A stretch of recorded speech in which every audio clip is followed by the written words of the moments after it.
It starts with this dead silence. Not the usual city noise, not even close. This is the sort of hush that creeps in under the cracks and sits in your chest like you swallowed a chunk of ice. Then, bang, out of nowhere, the crack of a rifle splits the air above Leningrad's frozen wreckage. Some poor guy drops, face first, into snow that probably hasn't seen a footprint in hours. Nobody sees where the shot came from. Nobody ever does. That's when people start whispering, passing rumors from one chapped mouth to another. The Phantom Sniper just bagged another one. Welcome to War Files Uncovered. Hit subscribe or whatever, because what you're about to hear is not your granddad's war story. This is the kind of thing that shouldn't exist. But here we are. So, September 1941. The Nazis have pretty much wrapped their fists around Leningrad's throat. No food, no hope, nothing but the slow grind of hunger. The city's packed with walking skeletons. Men, women, kids, all looking half dead. That's when the first weird tales start floating around. At first, folks brush it off, chalk it up to hunger hallucinations, maybe just the city's collective nerves going haywire. But then bodies start turning up. Not starved out or blown to bits by a shell. We're talking single, surgical gunshots, like someone out there's playing sniper on expert mode. No one can figure out where the shooter is. No one can explain the angles. Sometimes there isn't even a place a sniper could be hiding.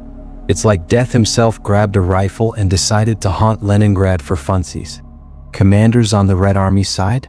They start to notice something's off. Their guys are getting picked off on patrol. Bodies in the snow, no shooter in sight, and the patrols sent to hunt for the sniper come back with nothing, if they come back at all. Some of them just vanish. Pretty soon, even the hard-nosed officers are starting to sweat. What if this isn't just some hotshot German marksman? What if it's something else? Something you can't shoot back at? But hey, soldiers have no time for ghost stories. Orders get barked, rifles get cleaned, and the guys march back out into Leningrad's frozen mess. Still, the Phantom keeps scoring. One morning in December, it's 30 below. A whole platoon staggering across a bombed-out square, totally exposed but supposedly safe.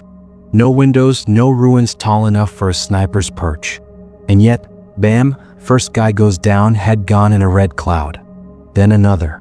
Panic hits, the rest scatter like cockroaches. Survivors later swear the shots came from everywhere and nowhere, echoing off the ruins like death-cracking jokes. By January, forget keeping it secret. The whole city's buzzing. Civilians mumble about it in bread lines, soldiers curse about it over barely burning fires, and commanders scribble WTF in their classified reports, which naturally disappear later. Some say the Germans dropped in a super assassin, someone who could literally bend shadows. Others think it's older, darker, like Mother Russia herself coughed up a spirit to defend her. Honestly, how else do you explain the way those bodies landed, eyes wide like they'd seen something nobody should ever see? And hunger? That's a whole other beast. People are boiling leather boots, chewing wallpaper glue, even eating the dead. But the fear? That's worse. The Phantom Sniper draws invisible lines across the map. Entire neighborhoods turn into ghost towns, not from bombs, but because, oh, that's Sniper Street now. The body count just keeps going up. It's not just the Russians either. Germans picked up on it too. POWs, when they're not shaking from the cold, admit their own guys are dropping from the Phantom's mystery bullets. Some swear they saw buddies get shot in places that should have been safe, like seriously behind a wall, in a foxhole, you name it. German brass calls it nonsense, but the grunts? Oh, they believe. They start calling him Der Geist von Leningrad, the ghost of Leningrad. And when night falls and the wind starts screaming through the ruins, you can bet more than one of them is glancing over his shoulder, convinced something's out there. Something with a scope, a trigger finger, and all the time in the world. You want to know what really kept this story alive? It wasn't just the bodies in the snow or the empty shell casings. Hell, there weren't even any shells. It was the folks who actually survived long enough to talk about what they thought they saw. One guy swore up and down he caught a shadow up on the second floor of some bombed-out schoolhouse. Ran up there, gun ready, probably expecting some monster or maybe just a desperate kid. Nope. Empty room. Just dust and that biting cold. Another one, jittery as hell, said he saw a flicker on a rooftop. fired off a shot, but whatever was just melted into the snow, gone, poof, like a bad joke. The so-called Phantom? No tracks, no brass, not even a muddy footprint. Just more corpses, broken and twisted, coloring the white snow red. After a while, with winter digging in like a tick and the city running out of everything but fear, the Phantom Sniper wasn't just some story you told to spook kids. He was everywhere. You could feel him watching even if you couldn't see him. Parents started telling their kids, "Stay close or the Phantom will get you." Soldiers, too tough to admit they were scared, started muttering little prayers before they crossed open ground. Even the big shots, guys who'd waded through Stalingrad and seen more blood than a butcher, found themselves hanging back, peeking through windows, half expecting to catch a bullet between the eyes if they looked too long. Leningrad's siege dragged on forever. 900 days, can you even wrap your head around that? 900 nights, freezing your ass off, starving, listening to bombs and waiting for the next horror. People did whatever they had to, ate whatever or whoever they could, did things nobody wants to talk about. But out of all those nightmare stories, the one that really made your skin crawl? The Phantom Sniper. See, you could sort of steel yourself for shelling, you could try to block out the hunger, even death had a kind of logic. But the idea that some ghost with a rifle was out there, watching, waiting, never missing, maybe not even human? That's a whole different kind of fear. And when 1942 rolled around, people realized the Phantom wasn't done. Not even close. The worst was still coming. Man, as that siege stretched on, the city was just hollowed out. Like, imagine a skeleton picked clean by hunger and death. But the weird part? The Phantom's legend just kept getting fatter, like it was feeding on the misery instead of starving with everyone else. Soldiers, didn't matter which side, would swap stories in these shaky, half-whispered voices, the kind you save for ghost stories or when you're pretty sure you're about to bite the dust. In those tales, the Phantom wasn't even human anymore.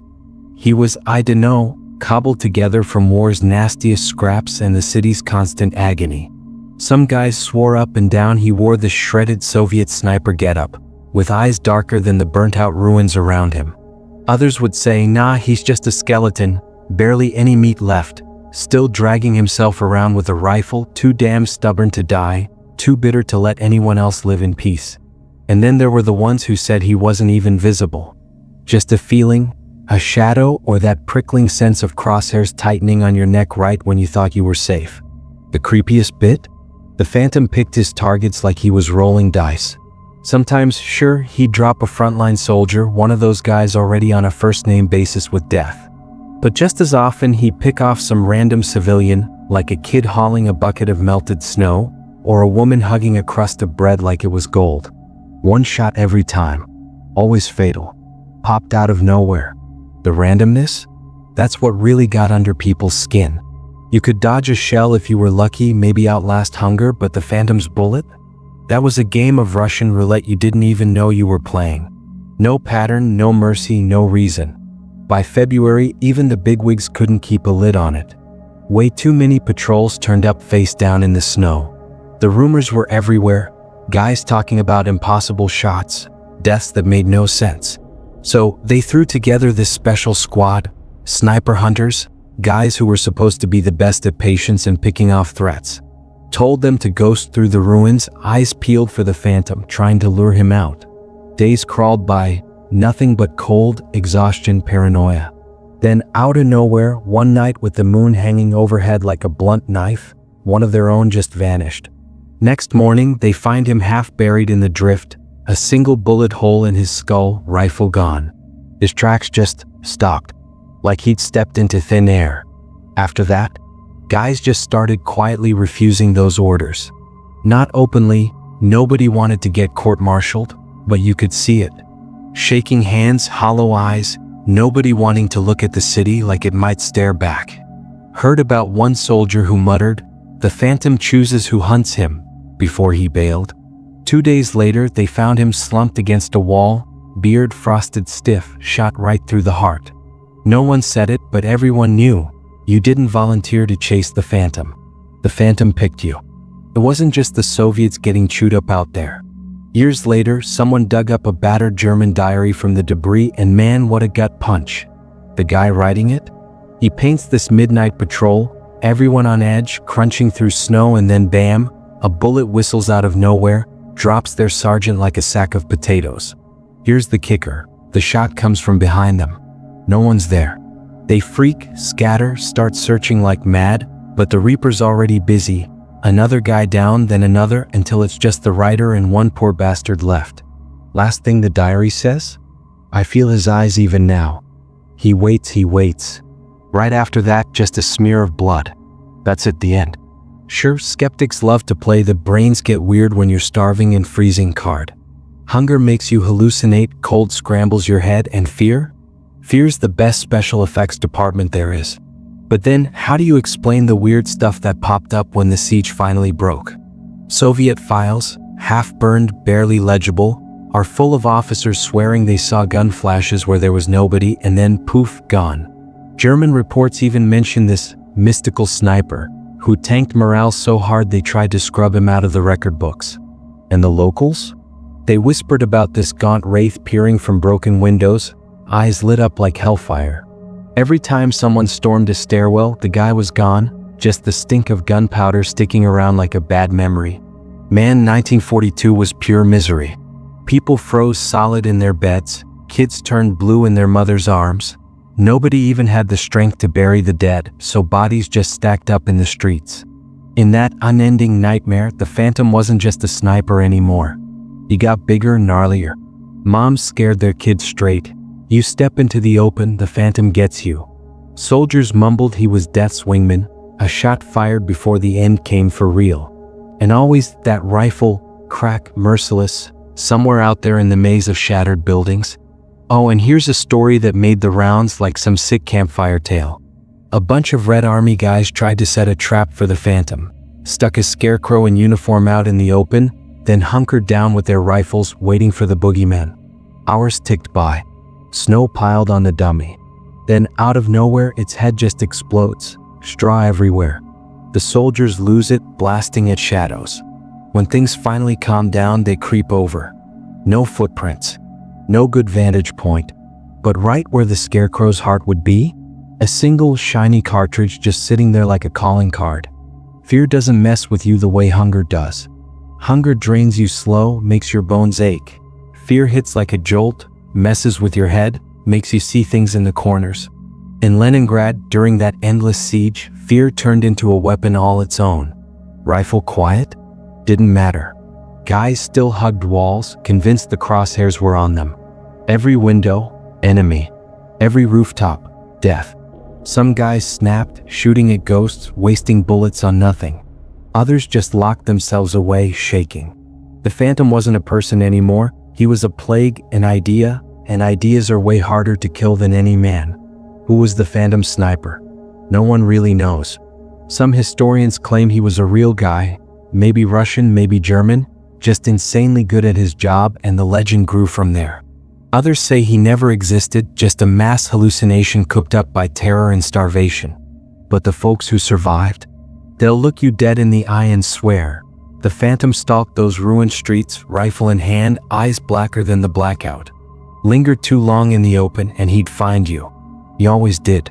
And when spring finally melted the snow into rivers of slush and filth, the Phantom didn't just fade away.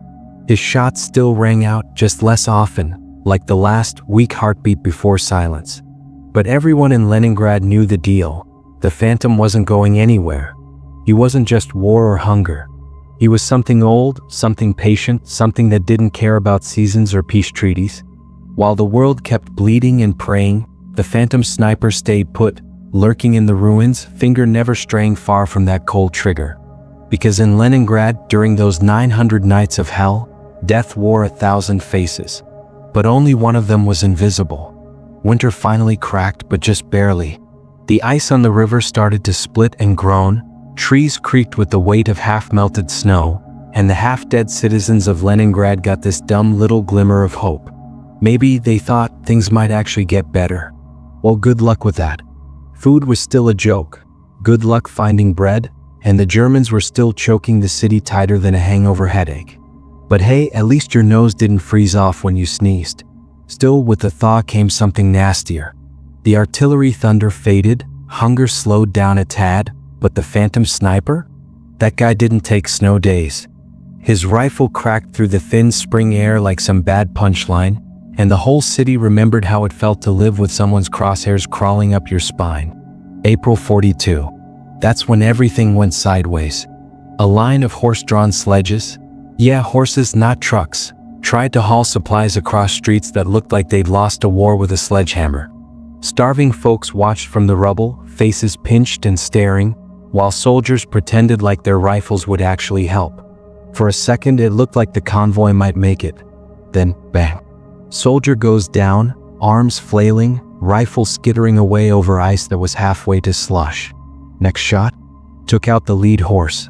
People started losing it. Soldiers shot back at ghosts, civilians bolted, and nobody had a clue where the bullets came from. They never did. When the smoke cleared, 5 bodies sprawled on the ground, the convoy ditched, and everyone started whispering about the Phantom again, like saying his name made sense of any of it. Commanders weren't shrugging it off anymore. This wasn't panic. It wasn't nerves from too many bombs. No, someone was out there in the ruins, calm as a chess player and just as heartless. Patrols started moving in packs, hunched together like being a crowd would somehow stop a bullet. Women fetching water had armed escorts, guns pointed at empty windows, but it didn't matter. The Phantom shots picked them off anyway, one at a time like he was playing a game. Actually, he seemed to love the crowded scenes most, where one shot could turn a street into a stampede. Even the Germans started taking notes. Years later, people found reports and captured files, stories about some invisible hunter. One German officer thought he'd get clever, set up a trap, left one guy out in the open while the rest hid and waited. They sat for hours, freezing and jumpy. Just as the clock hit noon, crack. The bait dropped. None of the hidden snipers saw anything. Not a flicker. And there, right in the snow, was a shiny shell casing, like a signature scrawled in gunmetal. People started whispering about more than just bullets. Some kid swore he saw a hunched figure in rags staring across the river at dusk, totally still, and when grown-ups checked it out, nothing. No tracks, no sign anybody'd been there. Another woman, half dead with hunger and clutching her baby, told soldiers she felt eyes burning into her back as she crossed the square. She spun around and caught a pale face, maybe, in a window-shattered glass, hollow-eyed and skull-like. By the time soldiers crashed the place, it was just 4 walls and shadows. The Phantom never left footprints. He just left fear. Still, people wrote these stories down, sometimes just a scribbled note in a field report, sometimes a secret passed over a cigarette in a freezing barracks. Now those reports are just gathering dust in some forgotten archive, but back then, man, those tales had weight. If it was just civilians rambling, the brass would have chalked it up to hunger-induced madness.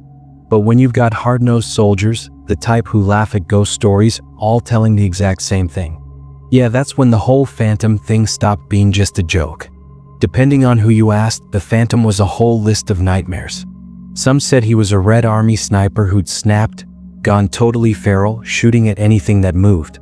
Other folks claimed he was basically the city's ghost, like literally some avenging spirit born from the snow and all the bodies underneath it. And then you had the real doomsayers, the ones who'd mutter that he wasn't human at all, just death playing with his food before collecting it. Whatever the theory, one thing was always true. Every time some wise ass called the Phantom a fairy tale, someone else ended up dead. Neat little bullet hole, no fuss, like it was a warning from the city itself. Shut up or you're next. So there's this story about a kid named Petrov. Well, kid, he was probably 19, but in that place, everyone was ancient. He swore up and down that something was tailing him during a night patrol, creeping, patient, always just out of sight. He emptied his rifle into the dark, didn't hit squat. Next morning, he staggers back to camp, pale and shaking, tells everyone he saw a shadow hopping rooftops like a damn cat. They laughed, said he was drunk or maybe just losing it. But guess what? That same afternoon, while he's at the pump filling his canteen, boom, one shot to the skull, drops like a sack of potatoes. No one heard the shot. Nobody saw a thing. These stories moved through the city like a cold draft. Nobody wanted to believe them, but everyone did anyway. The Phantom wasn't just a sniper anymore. He was a bedtime story for insomniacs, a warning to keep your head down. People started avoiding whole blocks. Streets went silent. The city shrank, like the Phantom was drawing invisible lines on a map and saying, "Don't cross."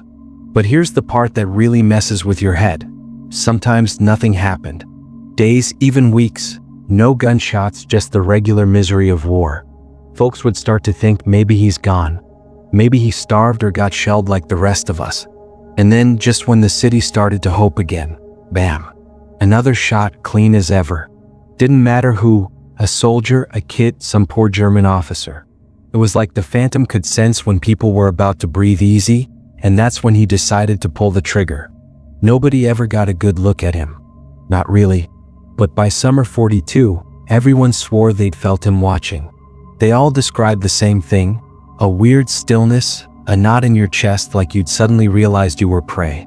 People said if you ever felt the Phantom's gaze, you remembered it forever.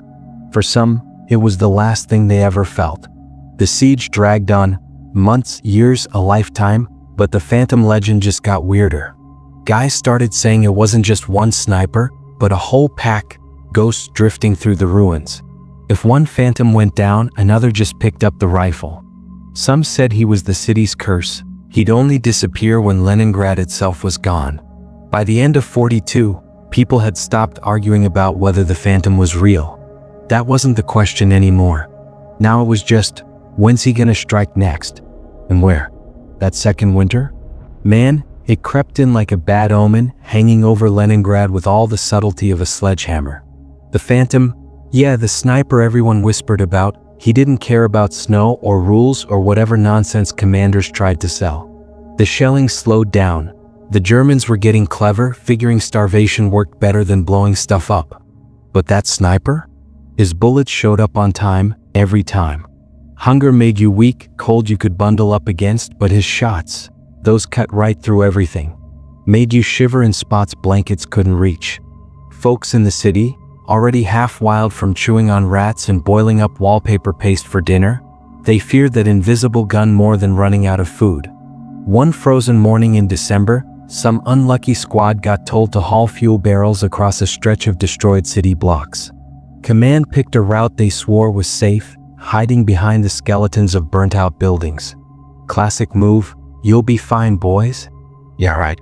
Even as they marched, you could feel it, Phantom's legend slinking along behind them, like something nasty breathing down your neck. Nobody said a word, just boots crunching snow and frosty exhales. Made it halfway before, bang, a single shot and the guy in front just crumples. Perfect hole right above his eye. Squad loses it, of course. Some drop, some start firing at ghosts on rooftops already blown to pieces. Another shot, then another, guys dropping like marionettes with their strings cut. Survivors? They bolted, tripping over each other, scrambling back to base, swearing the shots rained down from above. Only every rooftop was dust and rubble. No perch, no nothing. After that, nobody walked the open streets. Guys crawled through sewers, squeezed through holes in basement walls, anything but step into daylight. Even the toughest dudes would freeze at the edge of a square, squinting into silence, half sure there was a crosshair already on them. The siege turned them into rats, and the Phantom? He was the damn exterminator. Somewhere in this mess, a weird rumor popped up. Supposedly, a couple scouts stumbled into a wrecked apartment block. Place was half blown apart, but inside, no bodies. Instead, there were these weird nests, rags, empty food tins, and creepiest of all, rifle shells laid out in patterns. Circles, jagged zigzags. Nothing random about it. The scouts said the air felt heavy, like someone was watching from the shadows. They pocketed a few shells, shiny, almost too clean, and brought them back to base. Next thing? Both scouts were picked off, single shots to the chest, days apart on different patrols. Word spread like a bad cold. Suddenly, every soldier had a theory. Maybe the Phantom wasn't just a sniper. Maybe he built shrines out of brass and gun oil, worshipping the rifle like some twisted god. Some whispered the shells were death markers. Grab one and you were done for. Superstition or not, nobody who touched those shells made it to spring. And honestly, in that city with death on every corner, it was hard to argue. Even the German grunts started losing it. There's this one letter found on some poor Wehrmacht bastard, and honestly, it reads like the start of a horror movie. "It is not a man," he scrawls, shaky as hell. "We fire into the windows, into the walls, into the empty snow, and still he fires back. I hear him when I sleep. The others hear him too.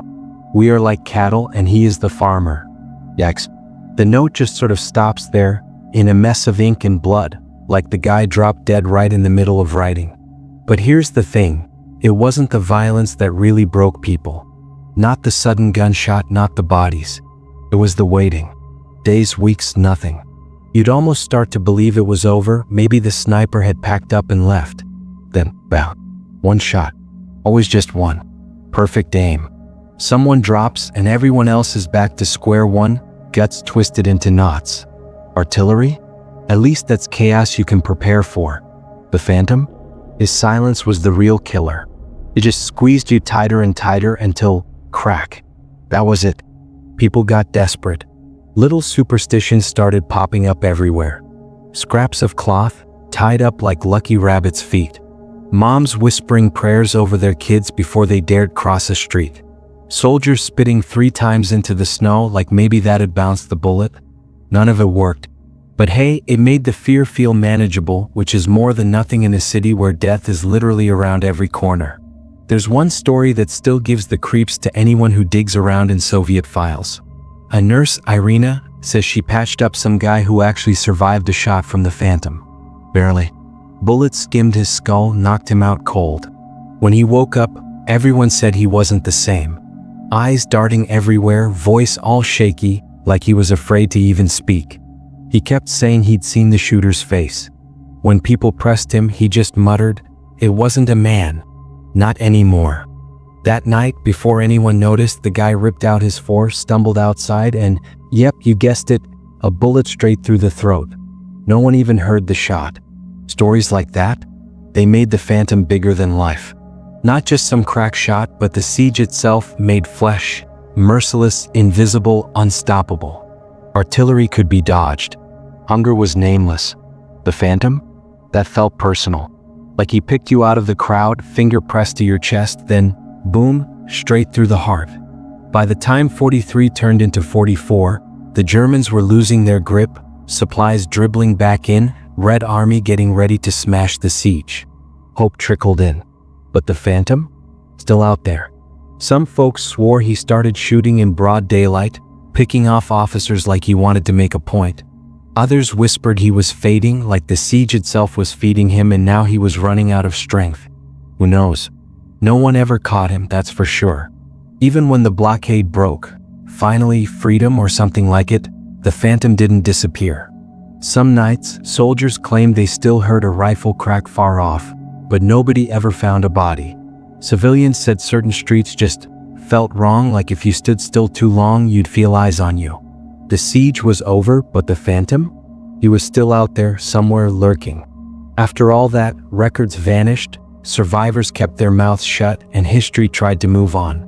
But the story stuck. It's like a ghost clinging to Saint Petersburg's bricks and shadows. Old vets still mutter about the Phantom, about friends who vanished with nothing but a single echo in the night. Even historians, usually the most skeptical bunch, get weird about it. Too many reports line up, too many details match. And when winter winds start howling through the city, people still lower their voices to talk about him. The Phantom Sniper. The ghost of Leningrad. The guy nobody ever saw, never missed, never left a trace. He turned a starving city into his own personal hunting ground and vanished without a body, a rifle, anything. Just a single shot, echoing across decades. Some folks, they say he's still out there, waiting, cold as the frost, rifle in hand, hiding somewhere in the bones of the city. If you're out late, walking alone through those old alleys where the siege once choked the life out of everything, well, you might feel it. That chill, the breath catching in your throat, the sense that someone's got you in their sights. If that's true, the Phantom Sniper didn't vanish. He's just biding his time. When the blockade finally cracked in January 44, Leningrad sort of limped back to life. Trains rumbled in, bread lines started moving, and yeah, people breathed a little easier. But let's be real, you didn't see anyone dancing in the streets. The survivors? Walking skeletons with haunted eyes and hands that never warmed up weren't exactly popping champagne. They'd made it through hell, hunger, firebombs, those endless frozen nights. Still, underneath it all, there was something weird in the air. Something that didn't leave even as soup returned to their bowls. They'd beaten the siege, sure. But ask around and plenty would tell you they hadn't beaten the Phantom. Official records? Zilch. The Soviet story was all about grit and glory, undaunted spirit against the fascist beast, blah blah. The Phantom? Didn't fit the narrative. Nobody wanted to admit there was something out there darker than starvation. He wasn't some rallying hero, just a rumor, a chill in the bones, a shadow that made Leningrad's misery feel cursed for real. So they buried him. You know how it goes though, stuff that gets buried has this annoying habit of crawling back up. Fast forward to 1945. Colonel Viktor Sokolov, Soviet brass, puts together this report meant for nobody's eyes but his own. It just got declassified, and trust me, it reads more like the dude's diary than army paperwork. We tried 37 counter-sniper missions, he wrote. Never found the bastard. Guys dropped in places with no line of sight. Once, a guy got shot in a room with every window boarded shut. Bullet right through the chest, boards untouched. Then he drops this icy final line. The sniper is not man but force. Flip to the German side. Same energy, only quieter. Diaries, scribbled in pencil and frozen with the men who wrote them, talk about footsteps clattering across roofs that had caved in months ago. Muzzle flashes from places no living person could squeeze. One guy, his notebook recovered from a snowbank by the Neva, goes into freaky detail. His squad hears this whistle, low and weird, drifting through the ruins. Shots. Bodies hit the ground, one after another, until it's just him left. He swears he saw the Phantom in the mist, tall, bony, wrapped in rags. He aims, the thing melts into fog, and that whistle fades to nothing. The last page, a scrawl, ink smeared off the edge. Not just soldiers either. Civilians kept the story alive, whispering it to their kids, then grandkids. They'd talk about streets where not even the crows dared go, alleys that felt like they were staring at you, like the city itself hated you. One old lady, decades later, said the Phantom wasn't even a person to her. He was Leningrad, she murmured. The hunger, the death, the quiet. All of it walking around. And here's the wild part. Stories say the Phantom stuck around long after the siege. 1946, 2 Red Army deserters found dead near the train tracks. Bullet through the skull, but no sniper anywhere nearby. Official word? Bandits. Quiet file, closed case. Their buddies? Nah, the Phantom followed them. He's part of the city, not the war. Even in peacetime, sightings pop up. 51. A factory guy swears he sees some gaunt creep with a rifle on a rooftop at sunset. But poof, gone before anyone else can look. 62. Moscow parade. Veteran drops dead in the crowd. People say they hear a shot, but there's no gun, no wound. Just his face, eyes wide, like he'd seen a ghost in that last split second. Historians, of course, roll their eyes. Folklore, collective trauma, all that jazz. But weirdly, the stories line up.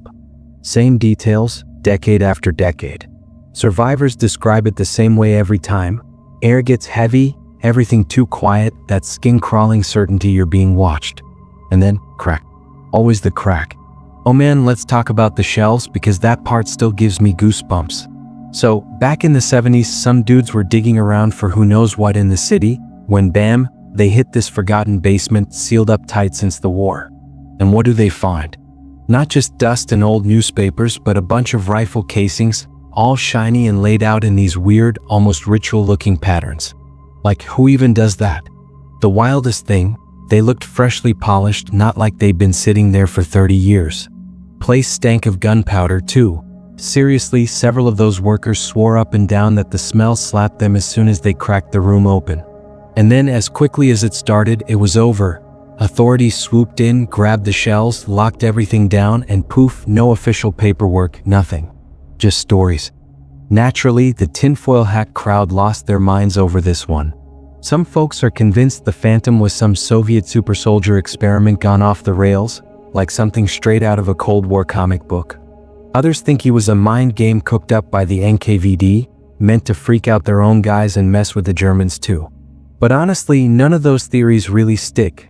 Doesn't explain the insane accuracy, the impossible sniper shots, or all those post-war eyewitness accounts that don't fit into anybody's propaganda. And then you get the crowd who just go full X-Files with it. They say the Phantom wasn't human at all. More like a ghost, or some twisted spirit that crawled out of the city's misery, born from hunger and blood. They'll point at other sieges throughout history, Masada, Sarajevo, Aleppo, and talk about invisible snipers, bullets from nowhere, people dying without anyone ever seeing the shooter. They swear it's not just a Leningrad thing, but a curse that shows up wherever things get bad enough, wherever war and starvation push people past their breaking point. Not one ghost, but a whole phenomenon. Yikes. And you know what's really freaky? Some of the old-timers actually buy it. There's this one Soviet vet interviewed in '89 and he just lays it out. You want to know if I believe the Phantom was real? Listen, hunger was real, bombs were real, death was real. But nothing felt as real as those eyes on you. I'd take 10 German tanks over that any day. At least with tanks you can shoot back. With him, you just wait. That's the stuff that'll stick in your head at night. So the legend just keeps growing darker every time someone tells it. The Phantom Sniper. The ghost of Leningrad. People whisper about him in bars, in rundown apartments, in those late-night chats between old men who somehow survived it all.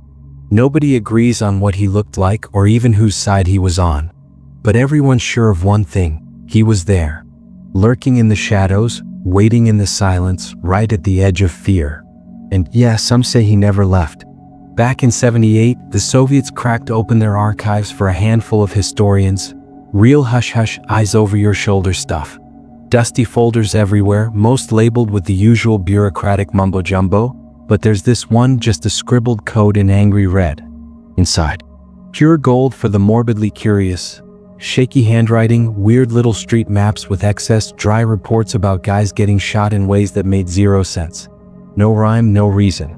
One page, and signed of course, mentioned something that gave everyone the creeps. Every single shooting happened near an old church bell tower. Thing is, those bells had been blown to smithereens in year 1 of the siege, gone, kaput. The report tries to make sense of it, great vantage point maybe?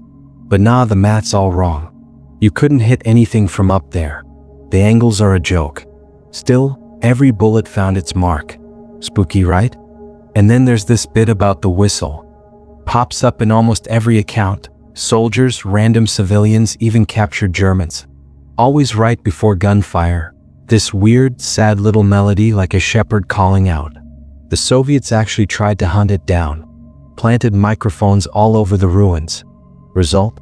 Nada. Just dead air. But the guys on patrol, they swear they heard it, clear as day, floating through the rubble right before the rifle cracked the night wide open. Fast forward to the late Cold War. The Phantom isn't in any official history book, but everyone in Leningrad knows the name. Kids even play ghost sniper, ducking behind broken walls and giggling into their sleeves.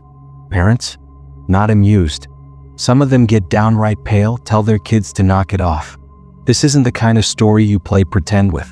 It's too close, too real. In '86, this Moscow researcher, Dr. Irina Kravtsova, decides she's had enough of rumors and starts tracking down siege survivors. The people she talks to are old, sure, but their memories? Razor sharp. What gets her is how their stories line up.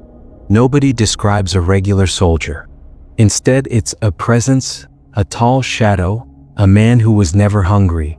Some swear his uniform keeps changing. Sometimes German, sometimes Soviet, but the rifle's always the same. Long, dark, just a bit shiny, like someone lovingly polished it. Kravtsova's notes? Snatched by the authorities within a year. Whispers say she got a warning. Stop digging. Some ghosts you leave alone. But you know, ghosts don't care about paperwork. Jump ahead to '92. Soviet Union's gone. Leningrad's now Saint Petersburg. 2 young soldiers, bored out of their skulls on patrol, spot a guy way up in a crumbling building. He's just sitting there all statue-like watching. They call out. Nada. One gets jittery and fires a shot. The figure just melts into the fog. When they check it out, no footprints, nothing. Just a single brass shell on the ground, gleaming like it was fired 10 seconds ago. No weapon in sight. The local papers? Shrugged it off, drunk seeing things big whoop. But in the barracks, the story spreads like wildfire. Veterans just shake their heads. Yeah, the Phantom's still out there guarding his city. One grizzled officer, when someone won't drop it, just mutters, he doesn't die. He waits. And honestly, I wouldn't bet against him. Alright, here we go. Lately, you get these ghost hunting types and war buffs poking around the battered bones of Saint Petersburg, hoping to sniff out the Phantom's ghostly footprints. Some swear up and down they've caught gunshots on tape, loud cracks echoing through deserted streets, creepy as hell, but never any bullets, never any holes. A few folks bring up photos ruined by shadows that twist and lurch across the walls, even though nobody was standing there. Back in 2003, some documentary crew holed up in the Smolny district for a couple nights. They got weird noises, pops like shots fired from somewhere far off, always followed by this suffocating silence that felt like it blanketed the whole city. Their cameras? Totally unreliable. Footage glitched out, screens froze or just died when they pointed at certain roofs. And after that, the gear never worked right again, like it got cursed or something. Here's the part that freaks people out. The legend keeps evolving. It's not just old-timers churning out war stories anymore. The Phantom's become everyone's problem, even for kids who never lived through the siege. Teenagers swap stories about this guy, tall, bony, dead-eyed, who's spotted up on rooftops at night staring down. Cab drivers get spooked on specific roads at dawn, saying the air goes icy, off, like something's watching. Even tough-as-nails construction workers give certain busted-up factories a wide berth. Too quiet, they'll say, side-eyeing the shadows. Like he's up there somewhere. Psychologists, doing what they do, chalk it up to trauma echoing through the generations, collective memory leaking out into dreams in broad daylight. But honestly, some of the stuff just doesn't line up with the usual, it's all in your head, explanation. This city, starved and battered for almost 900 days, now wears this ghost like a second skin. The Phantom stitched into the brickwork, lurking in every dark corner and crumbling alley. There's one story, never made official, but archivists whisper about it when nobody's listening. Supposedly, in '64, Soviet special ops tried to put an end to all this. They set a trap, leaving a squad as bait in a bombed-out part of town. First shot rings out, and the army lets loose with artillery flattening the place. For days, the ruins just smoked. No body. Nada. Weeks later, though, men started dying all across the city. One in a stairwell, another walking home with bread, and another up on a roof feeding pigeons. Every single one shot clean through the chest. Officially? Accidents. Yeah, right. If there's any truth to that, it's even creepier. The Phantom can't be killed. Try to pin him down, he just slips deeper into the city, waiting for the next moment to pop up. Nowadays, the old veterans still light candles for their fallen buddies, and yeah, some even light one for him. Not out of respect, but as if it'll keep him away. There's a saying that floats around, whispered when people think no one's listening. On the roofs, he still walks. And if the wind shifts just right, threading through the ruins and alleys, some folks swear you can still hear it. The whistle. That sad, low sound that hangs in the air, not quite human. The warning. The promise. The last thing you hear before the shot. These days, St. Petersburg wears its history like a coat that doesn't quite fit. Sure, there are shiny museums and chunky stone monuments everywhere, all about the siege. Tourists snap selfies on the same cobbles where people dropped dead from hunger, where bombs split families like firewood, where the darkness actually felt safer than stepping outside. You can buy a latte in a spot where someone probably starved to death once. The city's glammed up, but let's be real, the scars aren't gone. Some locals swear there's something else lingering too. Something restless. Something that won't just fade away. Now, the Phantom Sniper, yeah, that guy. Historians have a field day trying to kill off his legend. They play detective, digging through battle maps, casualty lists, sniper logs, all that stuff. They toss out theories about secret nests, tunnels, German teams with sniper fetishes. But while they're busy explaining, the weird stories just keep coming. People swear it wasn't just military trickery. They say it was older, colder, harder to pin down than some clever soldier with a rifle. Back in 2008, some college kids were recording stories from siege survivors. They found this old woman, Tatiana. She was 12 during the siege. She talked about running hunks of frozen bread to neighbors, both hands clutching it like gold. One day she remembers the world just stopped. No wind, no birds, nothing but dead silence. She felt eyes chewing into her back. Turns and there he is, skinny guy on a roof, face washed out, features all blurry, rifle catching the light. She froze, figured she was toast. But instead of a shot, there's this whistling, creepy, shaky, like a tune someone forgot how to finish. Knees buckled. Nothing happened. She never saw him again, but the memory? Still sharp all those years later. He wasn't killing, she whispered. Not then. Just reminding me he was still around. And those stories just keep stacking up. Paranormal types flock to the city, calling the Phantom a revenant, some kind of ghost cooked up by mass death. Other folks say he's not even one person but the mashed up trauma of every sniper who ever froze up in those ruins, all fused into a single pissed off shadow. Some people get wild and say he's not stuck to Leningrad at all. Sarajevo in '93, civilians talked about invisible snipers shooting from angles that made zero sense. Grozny '99, soldiers lost buddies to bullets with no origin, no holes, nothing. Fallujah 2004, Marines whisper about getting shot at from roofs that don't even exist anymore. Every time it's the same chill. The same rumor, the Phantom of Leningrad always finds new wars to haunt. What gets under your skin is the pattern. Survivors, totally different wars, places, decades, always mention the same stuff. Dead silence before he shows. A shadow way too tall, way too skinny to be human. And that whistle, sad, weird, worming its way right into your bones. It's not like these people could have swapped notes, but their stories line up like puzzle pieces from the same nightmare. Skeptics roll their eyes, blame stress, say war fries your brain. But what if it's not just nerves? What if the Phantom, like some virus, pops up wherever suffering gets thick enough to bring him back? Oh, and about those official files. Yeah, there's more. In 2011, some old Soviet documents slipped online for like 5 seconds. One file from '72 described Operation Seraphim. Commandos tried to trap and kill the Phantom. Used soldiers as bait, caught something on thermal scopes. They shot at it and the thing just crumbled into smoke. The report ends with a note scrawled by hand. You cannot kill hunger. You cannot kill war. You cannot kill him. Then poof, the file vanished from everywhere. Only scraps left now. Even now, night workers in Saint Petersburg, tram drivers, cops, janitors swap stories. They see shapes perched on rooftops no ladder can reach. Hear rifle cracks in empty streets. One cabbie, 2016, said his windshield just exploded, perfect bullet hole right between the eyes, except he was totally fine.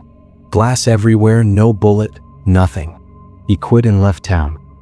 He let me go, he said, looking somewhere past you. But he wanted me to know. Oh, there's video, alright. Not the glossy Netflix kind, think grainy, jittery footage like some tourist in 2019 just couldn't resist poking around an old warehouse at midnight. Guys filming the Skyline Classic, and bam, there it is. Just for a heartbeat. Tall, stiff, something shiny clutched in its hands. Before you can blink, the camera jerks away. But in the background? Yeah, you catch it if you're paying attention. This whistle, low and weirdly mournful, almost drowning in all that static. The clip did a little tour around the forums, then poof, gone. Officials pulled the usual fake news card.